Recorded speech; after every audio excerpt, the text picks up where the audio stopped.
Thomas Alva Edison ఈ బల్బును కనిపెట్టిన వ్యక్తి. అతను బైబిల్ బాగా చదివేవాడు. బైబిల్ నా బ్రతుకును వెలిగించింది, నేను బల్బును వెలిగించాను అని చెప్పిన వ్యక్తి. అతను చేసే ప్రతి ప్రయత్నానికి ముందు ప్రార్థించేవాడు. ఒక వ్యక్తి బైబిల్ చదివి ప్రార్థించి ప్రయత్నం చేయగా ఆ ప్రయత్నాన్ని ఫలింపజేశాడు దేవుడు. ఆ ప్రయత్న ఫలితమే నేడు ప్రపంచమంతా లైట్లు వెలిగిపోతూ ఉన్నాయి. మరి అలాగే రైట్ బ్రదర్స్ మీరు చూసే వారి తండ్రి గారు కూడా ప్రార్థించేవారు. ప్రార్థనా కుటుంబం నుండి వచ్చిన రైట్ బ్రదర్స్ చక్కగా ఫ్లైట్ కనిపెట్టారు.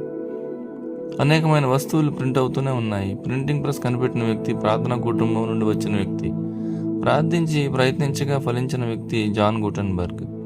జాన్ గుటెన్బర్గ్ కనిపెట్టినటువంటి ఈ ప్రింటింగ్ ప్రెస్ మొట్టమొదటిగా ప్రపంచానికి ప్రింటింగ్ పుస్తకాలను అందించగలిగింది. అందులో మొట్టమొదటిగా ప్రింట్ అయిన పుస్తకం పరిశుద్ధ గ్రంథమైన బైబిల్. నేడు ప్రపంచంలో అనేకమైన ఆధునికమైన వస్తువులు వాడుతున్నాం. వీటన్నిటి వెనుక ఏముందో తెలుసా? ప్రార్థన ప్రయత్నం యొక్క ఫలం.